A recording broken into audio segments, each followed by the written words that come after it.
Faço tudo o que posso para ajudar no seu aprimoramento e nenhum gesto de gratidão recebo de volta. Eustáquio havia reencarnado em Cosenza no ano de 600, num pequeno vilarejo rural, praticamente abandonado e esquecido no tempo.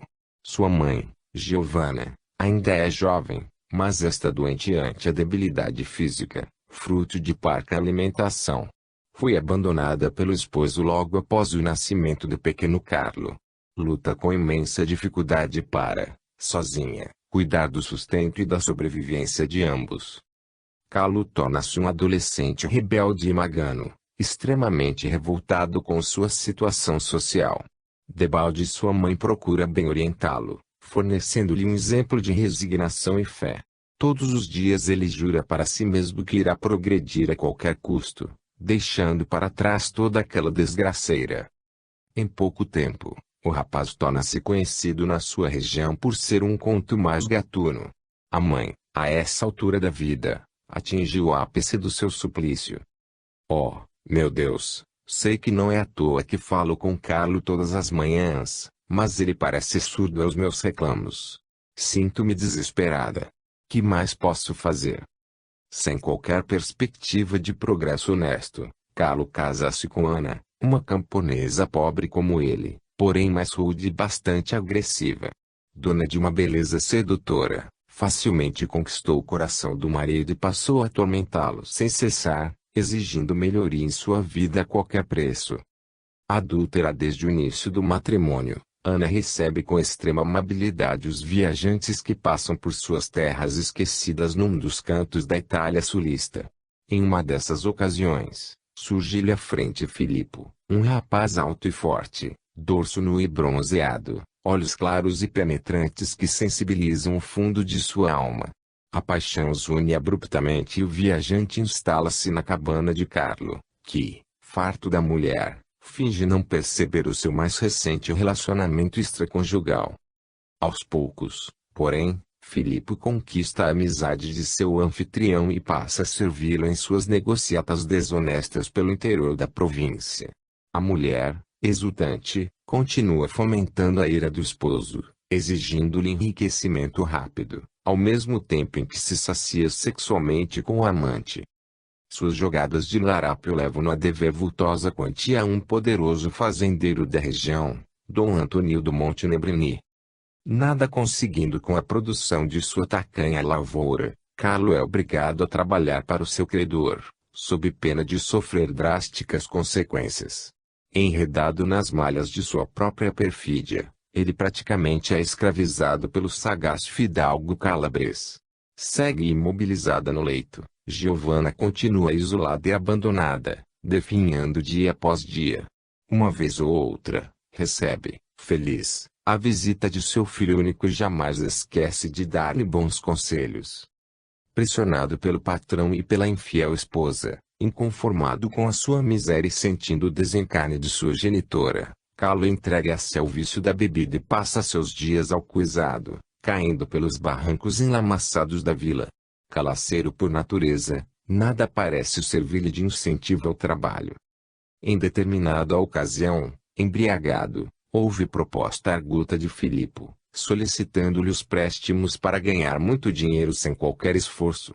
Ainda que confuso pelo alto teor alcoólico que gira em suas veias, desperta para o conchavo. O plano envolve a eliminação de Dom Antônio, mediante o pagamento de poupuda recompensa. Sem pestanejar, mormente porque odeia o patrão, Carlo aqui se propõe-se a cuidar do assunto. Os planos são traçados em algumas horas e tudo deveria ser executado dentro de 2 dias. Exultante, volta para casa intencionando deslumbrar a ambiciosa mulher com seu mais recente negócio, mas sequer a encontra na cabana. Do outro lado da vila, Ana conversa com Filippo.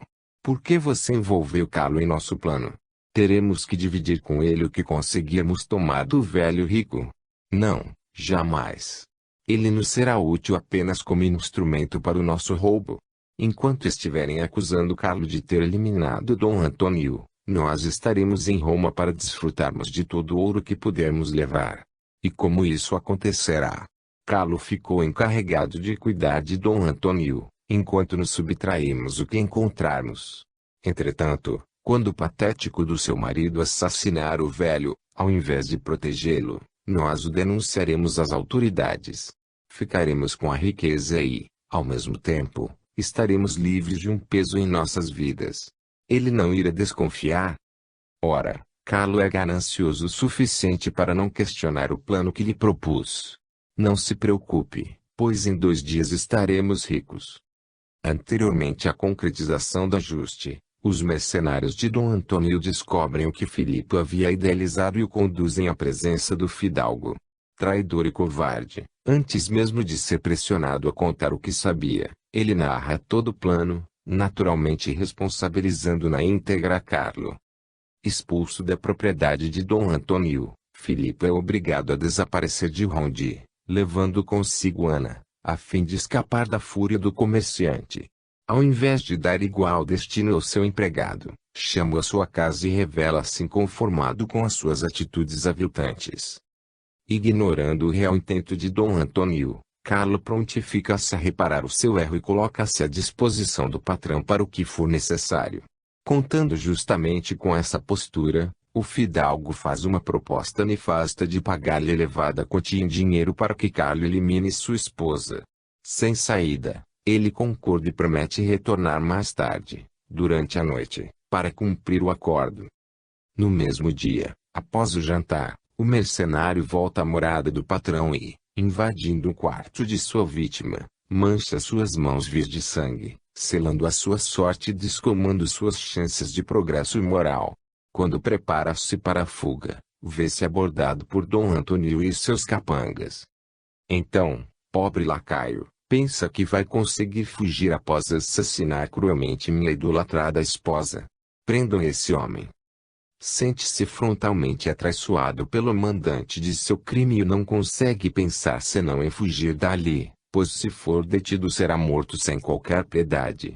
Acelera o passo e, desviando-se dos serviçais de Dom Antônio, adentra o matagal na noite escura, impossibilitando qualquer tentativa de perseguição. Sentindo-se um autêntico descerebrado, jura a si mesmo jamais retornar a Cosenza até o final de sua existência.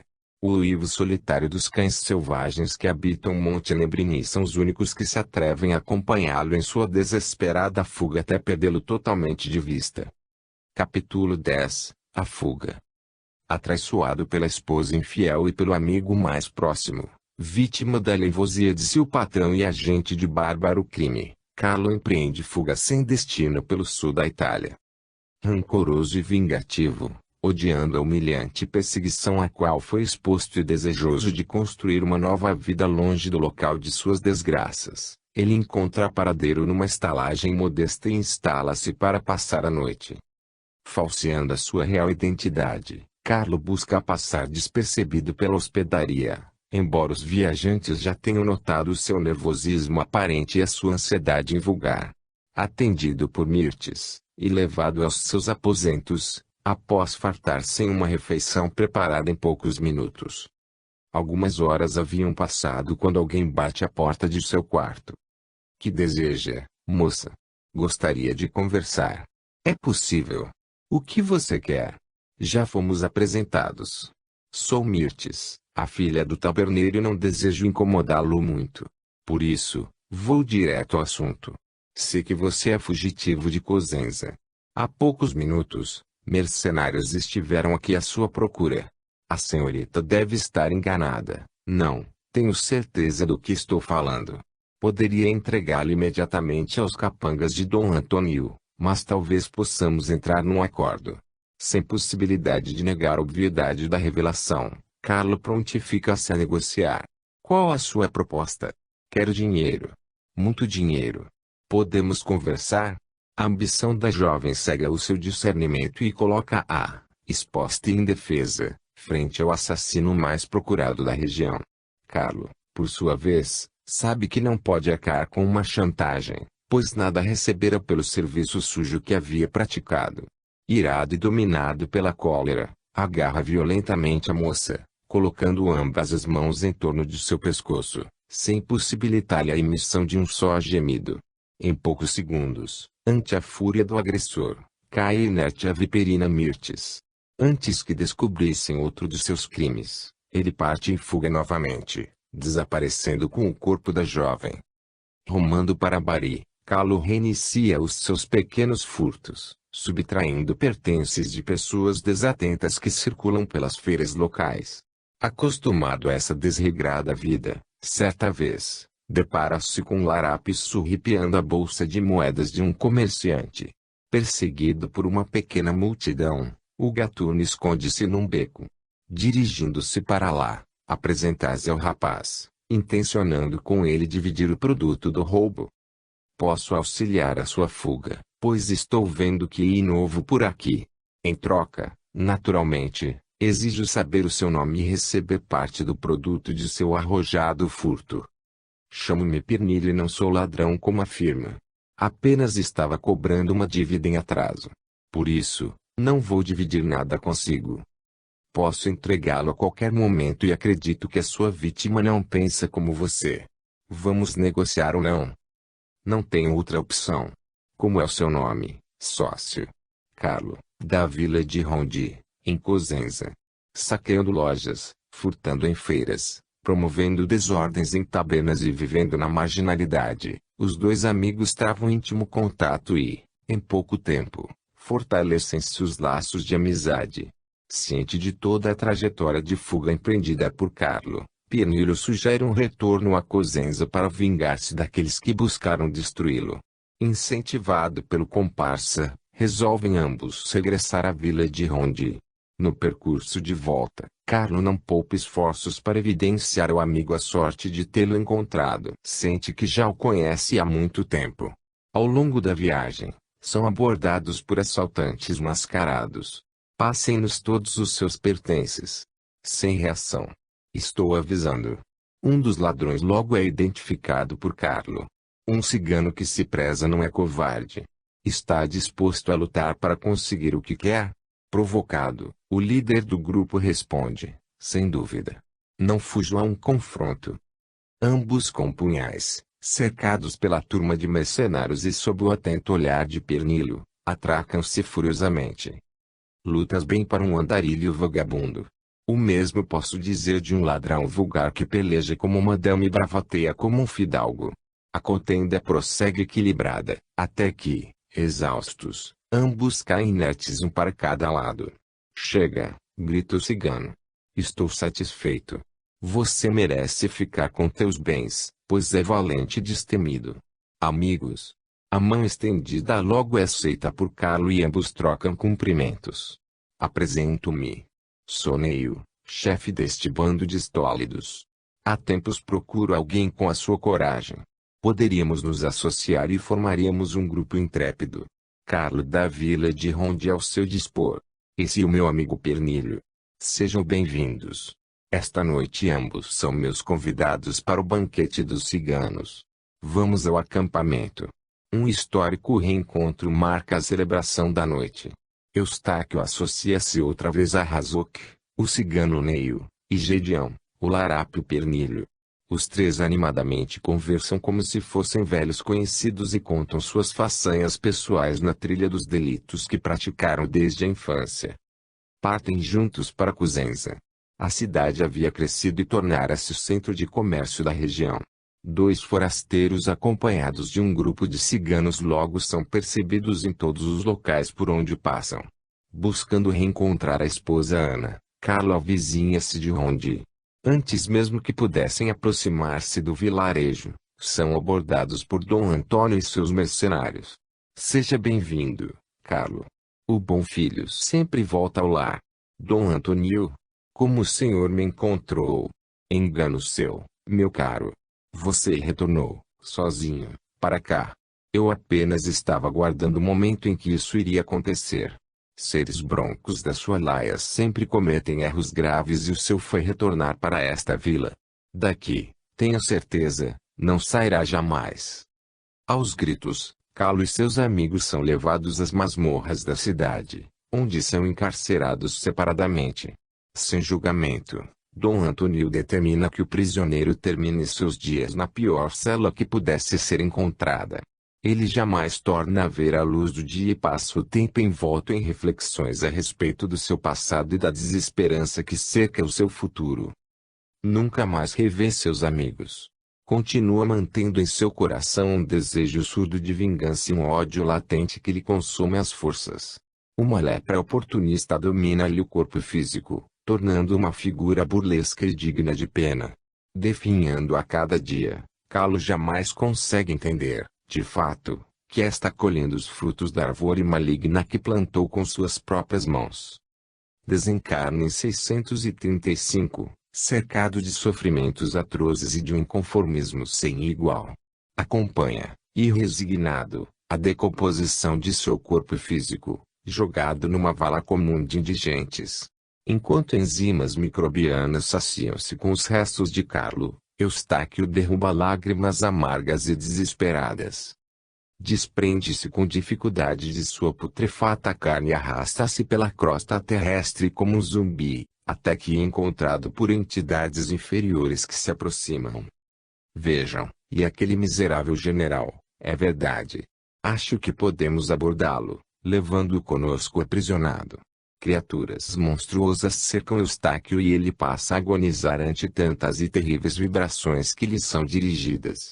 O seu sofrimento dura dias seguidos e ele perde a consciência de seus atos, permanecendo em poder das entidades inferiores. Desligado da realidade por longo período, acaba recolhido por uma equipe de resgate de Alvorada Nova. Após estágio compulsório em câmaras de retificação e submetido a processos de rememorização do seu passado, Eustáquio recebe instruções do Departamento de Reencarnação da colônia espiritual no sentido de que deverá retornar à materialidade, desta vez por determinismo, a fim de expiar seus graves erros pretéritos e regenerar-se espiritualmente. O seu livre-arbítrio não conseguiu evitar o imenso fracasso de sua última jornada na crosta, conduzindo-o, portanto, a refazer os seus passos na mesma região onde carregou suas maiores dívidas. Cosenza, mais uma vez, deverá recebê-lo como filho. Capítulo 11. O reencarne como Pietro. Pietro é um rapaz esperto, inteligente e fabulador. Imagina viver em um palácio, cercado de serviçais, assessorado por belas moças e recheado de doces e quitutes mais finos. Consegue passar horas a fio nesses pensamentos que divagam entre historietas de ficção, até mesmo alegóricas, e a crueldade de sua realidade miserável. Vez ou outra é despertado por Adélia, sua mãe adotiva. Pietro, seu imprestável, vem imediatamente aqui. Seus afazeres do dia estão atrasados e vou arrancar-lhe o couro. Já vou, mamãe, já estou indo, e não me chame de mamãe, pois eu apenas cuido de sua sobrevivência depois que o vagabundo do seu pai desapareceu. Sentido pelas observações agressivas de Adélia, Pietro invariavelmente dedica parte de seu dia a lacrimejar pelos cantos da humilde cabana que abriga sua família adotiva. O garoto, não obstante a carência afetiva, vive doente, além de possuir uma bronquite crônica. Sempre maltratado e menosprezado pelos familiares que o destino lhe apontou, aos 8 anos, quando recebe violenta surra de Adélia, foge de casa e parte para a vida mendicante no centro de Cosenza. Ninguém se atreve a procurá-lo, pois a sua ausência espontânea do lar desobriga a família postiça a dar-lhe abrigo. Errante e indefeso, passa a dormir embaixo de pontes, atrás de barracas de feiras e exerce a única atividade que já sabia fazer, esmolar. Tornar-se um adolescente fraco e mirrado, já que nunca se alimentou bem. Apesar da inteligência demonstrada na infância, a desnutrição provoca-lhe um retardamento mental, que o incapacita a raciocínios complexos. Em suas reflexões isoladas, busca sentir a razão de sua existência e a justiça de ter sido, desde cedo, colocado na rua, privado de cuidados básicos e do carinho materno ou paterno. Sem resposta, termina esquecendo o assunto e peregrina, servilmente, entre as feiras e comércios. Quando atinge os 12 anos, farto de dormir ao relento, encontra um pequeno e abandonado cubículo, esquecido nos fundos sujos de uma taberna e ali estabelece o seu ponto de referência. Da rua e da caridade alheia continua extraindo o seu sustento. Certa vez, Ao final de um trabalho, acompanhe entusiasmado as histórias contadas pelo feirante mais velho do local, um brodista calabrês que encanta a todos com suas façanhas bizarras. Gargalhando de uma forma que a vida nunca lhe proporcionou, ele chama a atenção de uma menina simpática, que se aproxima para conversar. Ei, rapaz! Qual é o seu nome? Você vem sempre aqui? Chamo-me Pietro, tenho 16 anos e moro na taberna do Culichio. Prazer em conhecê-lo. Eu sou Miriam e tenho 8 anos. As suas gargalhadas deram-me vontade de rir também. Você é sempre tão feliz assim? A pergunta a surpreende Pietro, pois, na realidade, a amargura e a introspecção jamais o abandonam no seu cotidiano. E apenas uma alegria casual, são essas pândegas histórias. Na verdade, eu não teria motivo algum para sorrir. Por que não? Todos sorriem e expressam a sua alegria quando bem querem. Seria diferente no seu caso. Eu sou pobre, menina, você não entende mesmo. E por ser pobre não pode sorrir? Quem disse isso? É alguma lei? Para uma garota de 8 anos você é bem intrometida e informada. Quem lhe ensina essas coisas?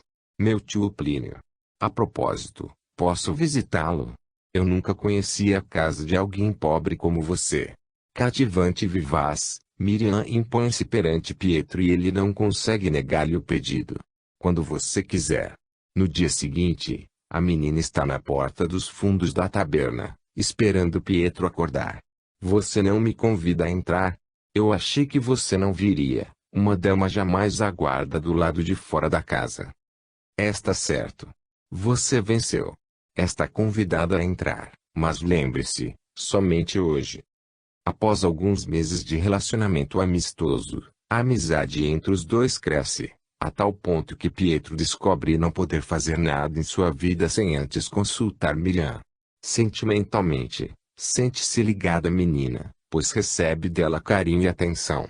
Entretanto, trata-se de um sentimento familiar que os envolve. Pietro, respeitoso, jamais abusa da confiança que a ela lhe confere. Em algumas oportunidades, ela exige-lhe mudança de comportamento. Ora, Pietro, então você acha que só a riqueza material poderá trazer-lhe a felicidade? Besteira. Minha família não tem muito dinheiro, mas vivemos confortavelmente e satisfeitos com o que meu pai ganha. Tio Plínio nos diz que não devemos almejar aquilo que não podemos ter, mesmo porque a felicidade não é deste mundo. E se não é daqui, de onde é? Isso eu não sei direito. Mas o meu tio diz que seremos eternamente felizes, um dia, se soubermos agora viver resignados e não ter tudo aquilo de que gostaríamos. Belas palavras para quem nunca passou fome e frio como eu. Você acha que a vida é fácil para mim, especialmente tendo que esmolar algum prato de comida ou alguns trocados? Por que você não trabalha?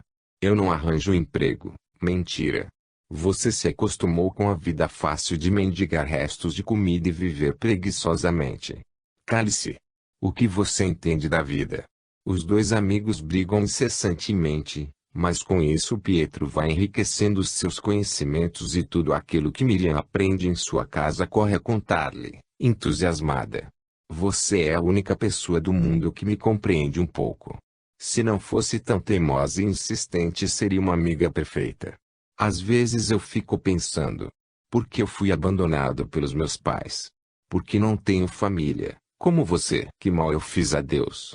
Miriam, já com 10 anos, bem formada em sua educação, consegue facilmente responder a essas indagações. Pietro, você tem que compreender. Tudo isso faz parte da vontade de Deus. Nós temos que aceitar se somos ricos ou pobres. Se formos resignados, no futuro, iremos para o céu e seremos muito felizes. Bobagem. O céu não existe e eu jamais conseguirei ser feliz. Ora, então eu não consigo dar-lhe alguma alegria. Não me refiro a você. Quero dizer que nunca conseguiria ser feliz como as outras pessoas, que têm casa e família. Você é impaciente e inconformado. Desse jeito, de fato, nunca vai ter nada. Quando atinge os 20 anos de idade, Pietro, amargurado e desiludido, tentou suicídio. Encontrado quase inconsciente por Miriam após ter ingerido veneno, e socorrido e medicado. Sua vida atingiu o ápice de suas mazelas espirituais e ele, mendaz e vadio, resolve comercializar pelo bairro alguns remédios fortes que usou quando estava convalescendo. Certa noite, Miriam resolve visitá-lo. Consegue sair de sua casa, a pretexto de levar solidariedade a uma tia doente. Seus pais, que desconheciam sua ligação com Pietro, conferem autorização, pois ela já tem 15 anos de idade e conhece todos os vizinhos do seu bairro. Chegando de surpresa na casa do amigo, acompanha, perplexa, a venda daquelas drogas a moradores do lugar. Descoberto, Pietro silencia ante o olhar censório de Miriam. Inicia-se um ríspido diálogo entre ambos. É assim que você está vivendo hoje? Se você não é médico, não pode vender remédios. Por que isso, Pietro? Você não é minha mãe, nem tem autoridade para exigir explicações. Eu faço o que bem quero de minha vida. Entendeu? É verdade. Eu devo estar há anos perdendo meu tempo. Você é incorrigível. A sua pobreza não é só material, mas também moral. Pietro, você é vagabundo porque gosta e reclama da vida porque quer. Portanto, eu já estou farta. De hoje em diante não voltarei a vê-lo. A advertência da moça soa-lhe como um forte golpe no fundo da alma e ele principia um choro compulsivo. Por favor, não me abandone. Eu agi errado e você tem razão quando diz que eu sou vadio. Não posso ficar sozinho outra vez. O que farei da vida sem os seus conselhos? Chega de desculpas. Você não ouve o que eu digo. Para que precisa de mim então? Está certo. Não pretendo que me desculpe. Apenas não me deixe, pois eu morreria de desgosto. Dê-me uma outra chance. Muito bem, Pietro. Você tem direito a uma última oportunidade. Mas se não arranjar um trabalho honesto dentro de uma semana, eu jamais voltarei aqui. Está prometido. Uma semana. Empregado como carregador em uma das feiras centrais da cidade, ele conhece, pela primeira vez, a satisfação de ganhar a vida honestamente. Miriam, orgulhosa, vai visitá-lo sempre que pode e aprecia elogiá-lo ao seu patrão enquanto faz as suas compras. Um ano transcorre pacífico desde a última briga que os amigos tiveram. Pietro parece estar transformado e jamais voltou a reclamar de sua vida. Entusiasmado, ele sonha em abrir o seu próprio negócio, aconselhando-se com o patrão a esse respeito. Tudo parece estar bem até que os pais de Miriam decidem mudar de cidade, partindo para Roma. A decisão é irrevogável e a partida acontece em poucos dias. Quase desesperado, Pietro, colhido de surpresa, vê partir sua única família, a menina que desde os 8 anos vem cantando seus dias. Fraquejando, novamente, entrega-se ao vício da bebida e abandona o emprego. Perambula errante pela cidade, revoltado e pessimista ao longo de muitos anos. Embriagado durante a maior parte do tempo, passa a ter muitas alucinações e sente-se perseguido implacavelmente por inimigos do além. Pragueja a cada minuto de sua existência reclamando de sua pobreza e, inconformado, isola-se de qualquer bom pensamento. Volta a mendigar e sobreviver da caridade alheia. Desgastado, desencarna no ano de 750 e, imediatamente resgatado por mensageiros de Alvorada Nova, por interferência de Nívia, e levado à colônia espiritual para um tratamento de emergência, a fim de reencarnar, novamente, por determinismo. Incompleta sua trajetória de expiação e provas, ele deve retornar à carne para dar sequência à sua trilha regenerativa. O seu sofrimento em Cosenza, ao longo de 58 anos, serviu para auxiliar na relativa purificação do seu espírito tão ligado ao materialismo, mas obviamente não acarretou progressos determinantes em sua jornada. Estagia na colônia por algum tempo, criando condições emocionais e equilíbrio espiritual mínimos para reviver a saga da França e das dívidas que lá deixou. Em 770, retorna ao plano físico, assumindo a identidade do Conde Giscard d'Antony. Capítulo 12 – Conde Giscard d'Antony. Opulência, uma personagem marcante do século VIII, presente em todos os garbosos encontros sociais organizados pela corte francesa, gira pelos salões com esplendor inigualável, corrompendo corações, fomentando o ócio e buscando o insaciável prazer do deguste fútil da pompa e do brilho da vida em sociedade, para deleite felício dos nobres da época. No seio dessa maravilhosa corteza, cresce o pequeno Giscard, filho mais velho do Duque d'Antony, palaciano de primeira linha e integrante do íntimo círculo de relacionamento de Sua Majestade o Rei de França. Ao redor de farta mesa, em ampla sala iluminada por candelabros de prata e enaltecida por quadros de arte, que adornam paredes emolduradas em afrescos antigos, retratando toda a tradição da nobreza áulica, reúne-se a família do velho fidalgo e patriarca dos Antoine. Giscard, ferino e arguto, compromete a tranquilidade da refeição desferindo a todo instante piadas infames e agressivas, que provocam desconforto e repulsa nos familiares, mas não abalando o duque, sempre disposto a apoiar o primogênito em qualquer circunstância. Enquanto o jovem cresce sem a imposição de qualquer limite, prepara-se para assumir os negócios do pai, já enfermo.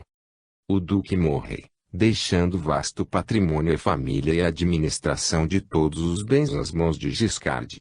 Recebendo o título de conde, pois proclamava em toda a corte que duque só poderia haver um, que era o seu adorado pai. O rapaz conquista a simpatia dos fidalgos e torna-se bem visto na sociedade.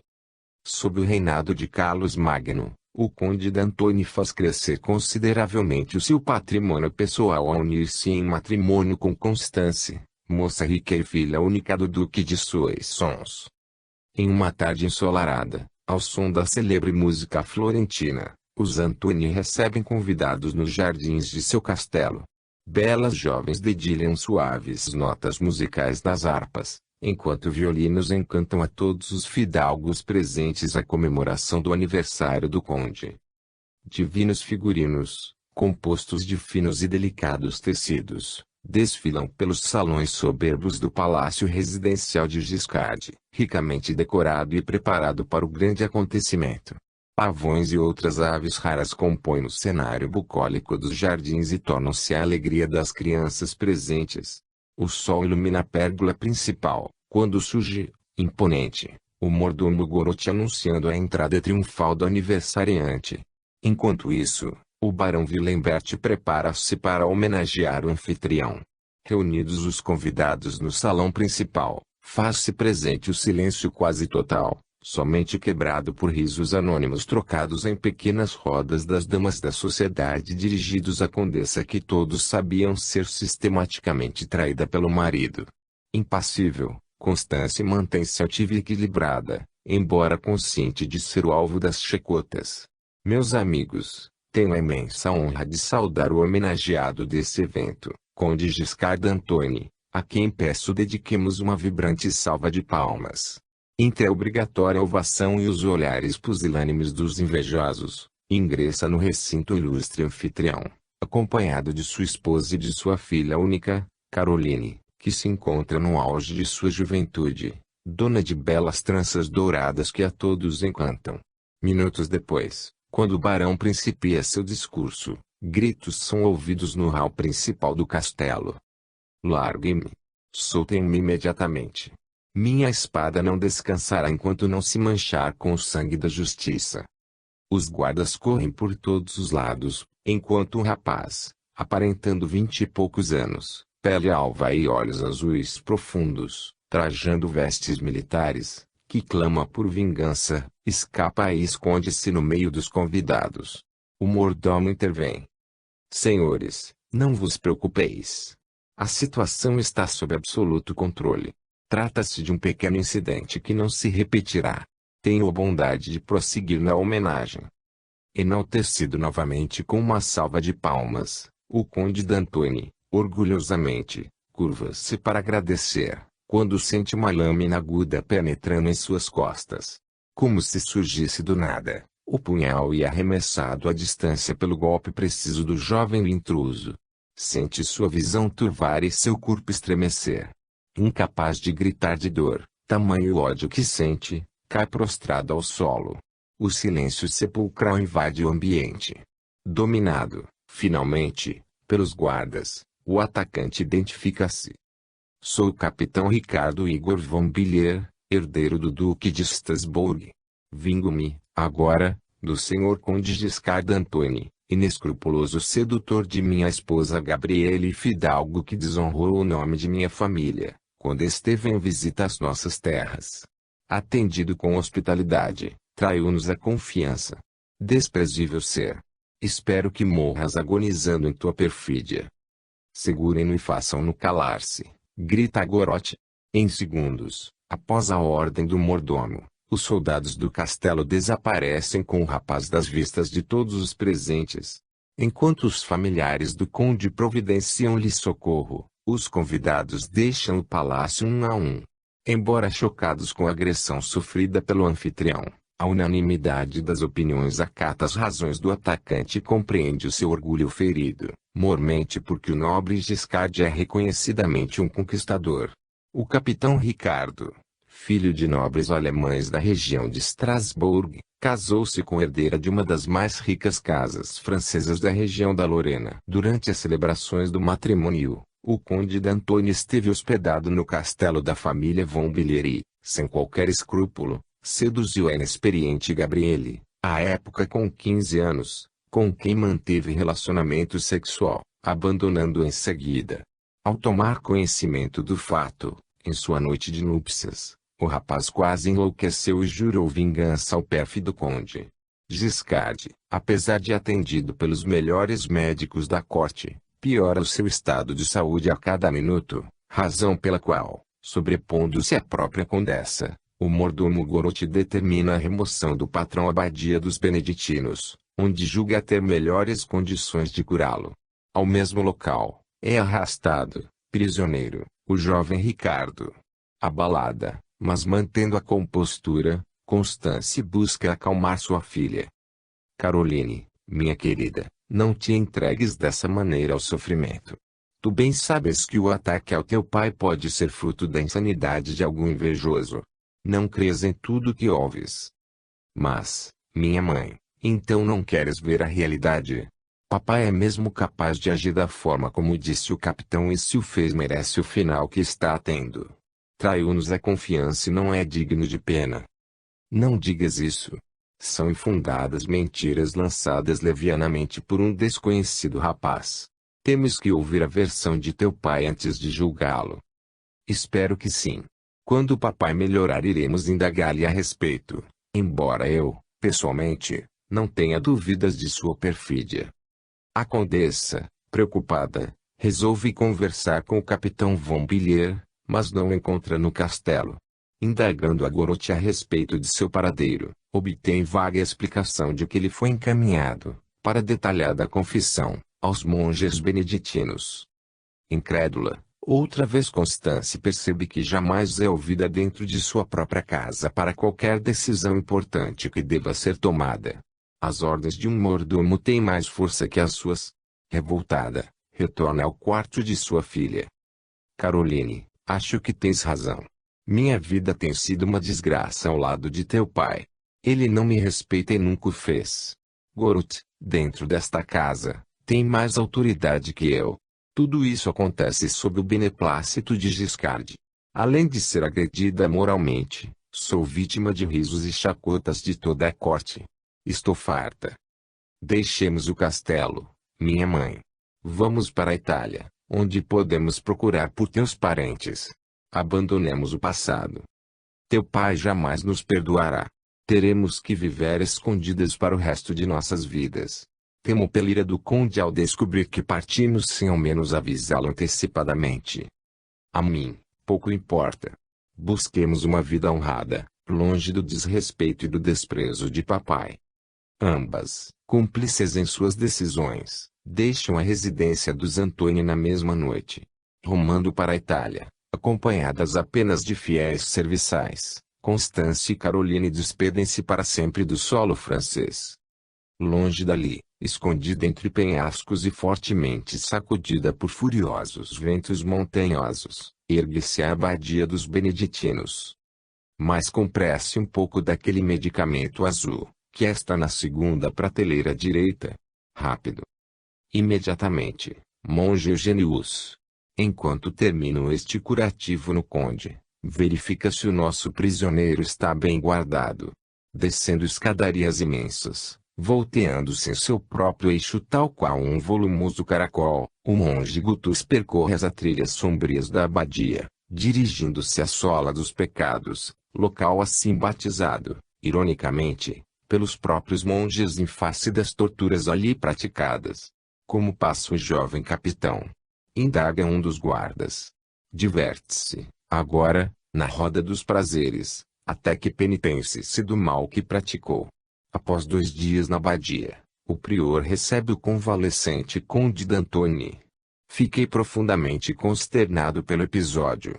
Vendo-vos reabilitado, renovo minha fé em Deus, acreditando que justiça será feita.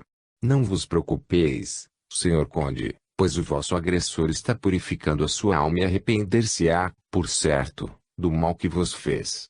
Agradeço-vos a preocupação, meu caro prior Meliandes. Recuperou-me lentamente e gostaria de voltar para casa. Sei que o capitão terá o fim que merece. Minha esposa e filha devem estar preocupadas com minha ausência. Então não sabeis, ainda, saber o quê? Vossas esposa e filha abandonaram o castelo e partiram para rumo ignorado. Irado e transfigurando a placidez de seu semblante, o conde controla-se e pede para ser levado imediatamente à presença de Ricardo. És um atrevido pestilento. Ousaste vir aos meus domínios afrontar minha integridade em minha própria casa. Jamais sairás com vida de França. Amargarás o dia em que atravessaste o meu caminho. Bastante fraco e abatido, o jovem responde, entre palavras e pigarros de sangue. Acredito, senhor conde, que mereço de fato morrer. Não pelo mal que vos fiz, mas justamente porque não consegui matá-lo, como mereceis. Falais em atrevimento. Vossa deslealdade jamais será esquecida por minha família. Se eu não cumprir a minha jura de vingança, certamente outro vombilheiro fará. Continuas insolente, rapaz. A traição da qual falas inexistiu, pois a leviana de tua jovem esposa caiu em meus braços espontaneamente. Acredito até que tenha sido por ela seduzido. Ela tinha somente 15 anos. Como podeis desse modo grotesco a ela referir-vos? Não tens experiência de vida, jovem. No futuro, poderias compreender melhor a minha posição. O relacionamento sexual não quer dizer nada. Nem mesmo me recordo da moça. Nome de família, honra e tradição são apenas conceitos. Será válido morrer por eles? Não sois um verdadeiro fidalgo e não compreendeis as virtudes de uma família digna. Morreria 1000 vezes se fosse possível para sustentar esses valores. Pois estás em condições de morrer, ao menos uma vez. Adeus, bravo capitão. Ver-nos-emos, um dia, quem sabe, no inferno. Gargalhadas. Ao retirar-se da masmorra, voltando aos seus aposentos, encontra-se com seu fiel mordomo, que o espera ansioso. Que queres, Gorote? Não vês que ainda estou enfermo? Senhor conde, a condessa Constância e vossa filha, já sei. Fugiram. Não te preocupes. O destino lhes reservar uma boa vindita. Que pretendeis fazer agora, meu amo? Toda a corte está rindo de vossa desgraça. Não tenho outra opção, Gorote. Devo radicar-me aqui na abadia, já que fui desonrado e abandonado pela família. Um gesto de desprendimento, adotando a vida sacerdotal, poderá reabilitar-me aos olhos da sociedade. Continuarei comandando os meus negócios normalmente e tu serás o meu procurador. Além disso, a família do capitão Von Biller fatalmente enviará outro mensageiro da morte, trazendo consigo a bandeira da vingança. Devo proteger-me, não há melhor local que as muralhas beneditinas. Conversei com o prudente abade Meliandes. Sua boa vontade em receber-me e seu encanto em ter-me como monge fizeram-me conceder a ordem vultosa doação. Convicto do plano traçado por Giscard, o mordomo deixa satisfeito a abadia, retornando ao castelo e os negócios do conde. Após a solenidade de sagração do nobre Antônio como monge beneditino, o prior Meliandes recebe o novo integrante da ordem para um acerto de contas. Estou ciente de tuas intenções, monge Victorius. De onde tiraste a ideia de que devo passar-te o meu cargo?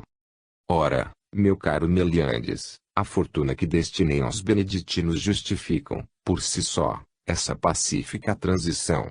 Com meu prestígio e minhas posses, bem como com tua colaboração, conquistaremos novas fronteiras e aumentaremos consideravelmente nosso tesouro, agora comum. Obviamente, podes não concordar com meu plano e, se assim for, darei outro destino ao meu ouro. Não, não. Jamais permitirei que isso aconteça. Temos todo o interesse em comungar do mesmo ideal. Necessito apenas de algum tempo para tratar da transferência do posto. Pois bem, meu caro abade, não tenho tanta pressa. Continuarás no cargo até o fim de teus dias, embora acatando as minhas determinações desde logo. Depois, tornar-me-ei prior. Certamente, caríssimo conde. Assim será feito. Selado o acordo que iria modificar inteiramente o rumo da vida de Giscard e da abadia dos beneditinos, inicia-se a saga da ascensão de Victorius, permeada de uma série incalculável de crimes e desvios de toda a ordem. Sua vida, dali em diante, rege-se em função de tramas e artimanhas, buscando aumentar a sua riqueza material, tal como fora idealizado por Eustáquio, ainda no plano espiritual. Sua ligação com o passado destrutivo renova-se, sob sua integral responsabilidade, constrói-se, a partir de então, todo o seu futuro. Capítulo 13 – A Abadia dos Beneditinos. Após semanas de intenso sofrimento, provocado por contínuas sessões de tortura, desencarna o jovem aristocrata Ricardo Igor von Biller. Imediatamente recepcionado por mensageiros do alto, afasta-se da fúria de entidades inferiores, aliadas de Giscard do outro plano da vida, que insistiam em obsediá-lo.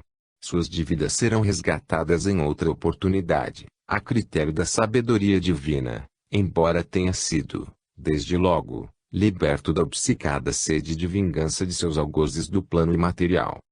Realizado ao saber da notícia da morte de seu declarado inimigo, o monge Victorius celebra a data histórica. Na região de Strasbourg, nasce Klaus Augusto von Biller, filho de Ricardo e Gabriele, cercado pelo carinho e pela atenção de seus avós paternos. Apesar de receber o nome da família von Biller, o menino, na realidade, e filho de Giscard, vítima da traição que desonrou o casamento de seus pais. Indignado com a covarde morte imposta ao seu filho primogênito, nos domínios beneditinos, o duque von Biller, fidalgo germânico, retira dos cuidados maternos, ainda em tenra idade, seu neto Klaus, visando educá-lo e criá-lo sob sua direta orientação. Apesar de sofrer enorme desgosto, Gabriele, consciente dos erros que cometeu, não opõe nenhum obstáculo às pretensões do avô. Decorre tranquilo o período da infância de Klaus, embora sempre educado a odiar os franceses e, em especial, os beneditinos que tiraram brutal e covardemente a vida de seu pai. Cruelmente conduzido pelas rígidas mãos do duque, o menino forma-se militar e, desde cedo, frequenta as fileiras do exército germânico. O avô planeja, detalhadamente, a vingança que irá impor a Giscard, no futuro, através da espada bem treinada de seu neto Klaus, que atinge a maioridade enrijecido espiritualmente e sem qualquer ternura em seu coração. O único objetivo de sua vida é satisfazer a ânsia de desforra do duque von Biller. Recebe do avô, um dos nobres mais ricos da região, o título tão aguardado de comandante das tropas do Ducado do Ruhr. Ao seu lado, encontra apoio do jovem oficial Gunther, que lhe tributa servil dedicação e exemplar admiração, em uma relação por demais íntima, que, por vezes, chega a consternar a sociedade da época. Informado pelo avô do destino de Giscard, agora prior dos beneditinos, sediado em Lyon, o rapaz dá início ao plano traçado há muitos anos e começa a investir contra as abadias francesas que fazem fronteira com suas terras, de modo a enfraquecer a ordem e, aos poucos, causar temor no seu inimigo figadão. Saqueando e queimando as fortalezas beneditinas, Klaus começa a entresilhar a poderosa malha de influências criada por Victorius em toda a França a fim de sustentar a sua ilimitada ambição. Entronizado em seu posto, O conde d'Antony ignora por completo os primeiros ataques contra sua organização. Recuperando o seu prestígio, Giscard, no ano de 816, após tantas vidas destruídas e glórias conquistadas ao sabor de torpes manipulações políticas, torna-se bispo de Lyon, ampliando consideravelmente seu poder de mando e deixando em seu lugar, na liderança dos beneditinos, o fiel servidor Gorut, que adota o nome de Paulus. Em um magnífico templo, cujas paredes são adornadas com ricas obras de arte e seus móveis ostentam finas e valiosas peças de ouro e prata, incrustadas com reluzentes pedras preciosas, encontra-se a sede do bispado da cidade de Lyon, residência oficial de Victorius.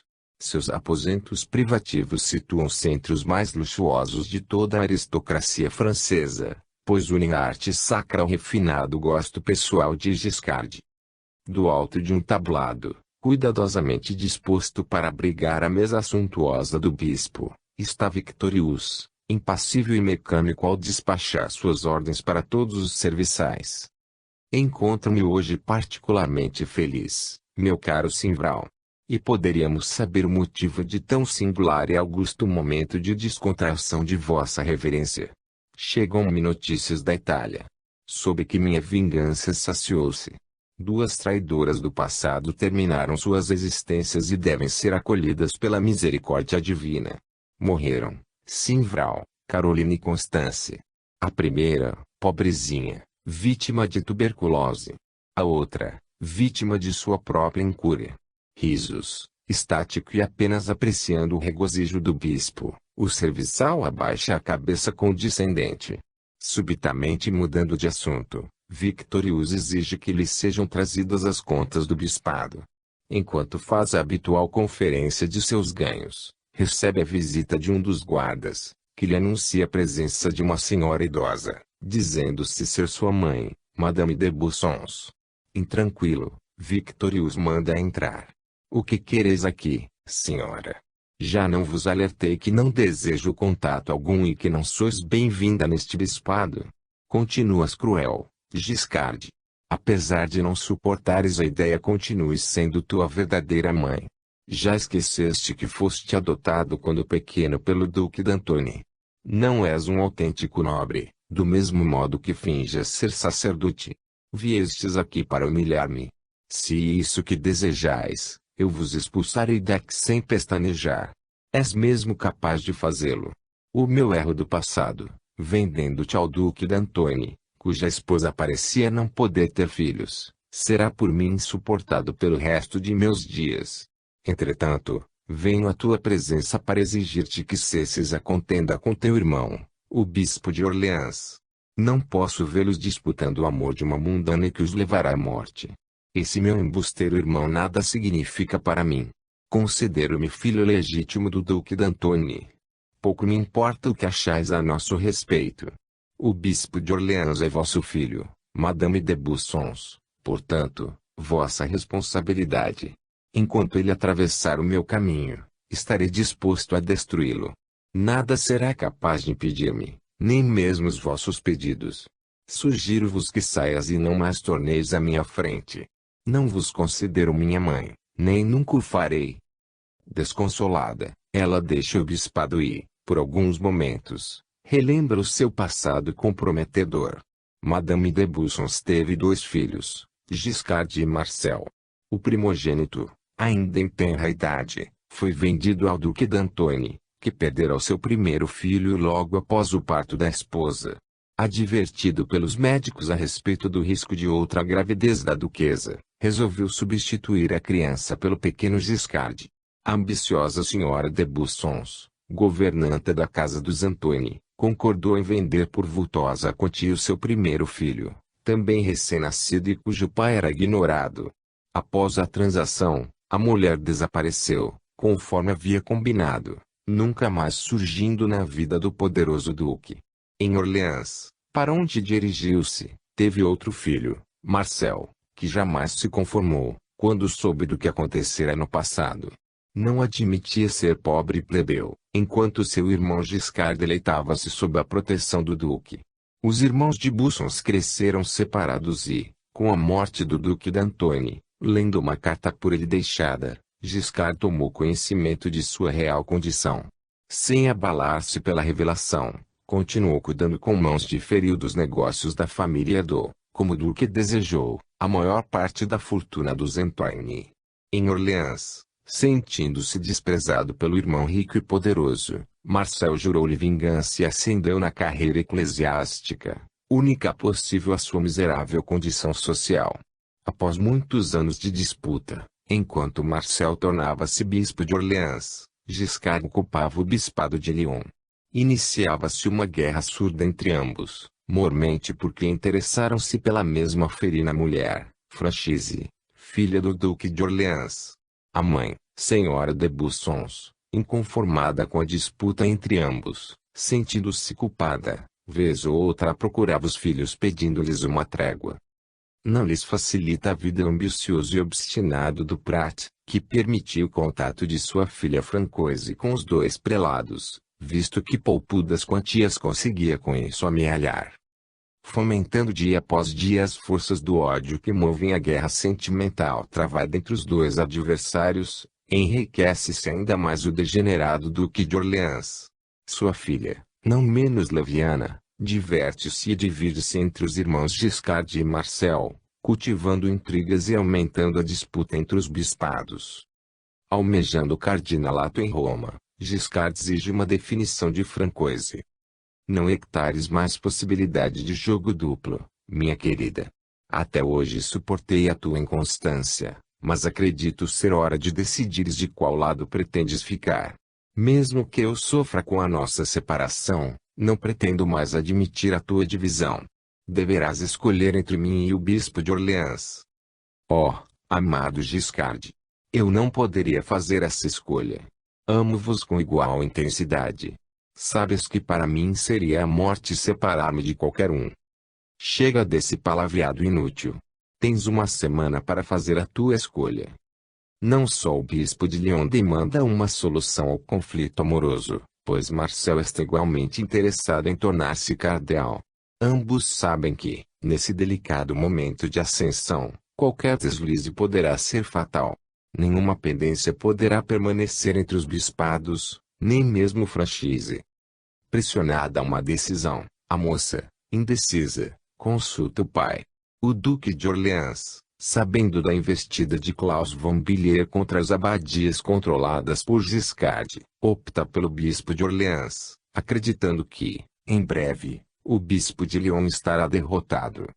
Instalado o pacto em Orleans entre o bispo e o duque, o golpe duramente sentido por Giscard. A moça afasta-se de Lyon e consigo leva importantes documentos do bispado, entre eles mapas e roteiros de acesso a muitas abadias controladas por Antoine. Inconformado e pretendendo uma revanche imediata, o prelado determina que Francoise seja assassinada. Suas ordens são seguidas à risca e 2 dias depois o corpo da jovem é encontrado boiando às margens do Sena, próximo a Paris. Seu pai ensandece e uma tríplice aliança forma-se contra Giscard. Claus investe pelo leste e Orleans pressiona Lyon pelo oeste. Insistente, Madame de Bussons procura, agora, seu filho Marcel. Meu filho, pretendes com essa guerra contra o teu irmão conduzir-me ao desespero? Sabeis, minha mãe, que ele não é digno de pena. Traiu-nos a confiança quando poderia nos ter ajudado. Experimentei a miséria e o sofrimento por conta do seu egoísmo obstinado. Bem sabes que ele não teve escolha. Foi minha própria ganância que o levou àquela situação. Não é preciso que eu te relembre o passado, Marcel. Sabes que fui eu a causadora da nossa separação. Não me importam vossas explicações. Ele soube que éramos irmãos e jamais estendeu-me a mão. Nunca o fez. A vida toda invejei-lhe a sorte. Queria eu ter sido vendido ao duque. Que bobagem proferes agora. Tu não és o majestoso bispo de Orleans. Não conseguiste tudo o que querias. Por que sustentar agora uma contenda contra teu irmão? Lamento, minha mãe, que meu ódio por Giscard tem um fundo mais complexo e arraigado do que uma simples disputa por postos na igreja. Levarei até o fim minha ânsia de destruí-lo. Mesmo que, para tanto, tenha que aborrecer-vos. Desprezas o que tua mãe diz. Ambos são idênticos no pensar e no agir.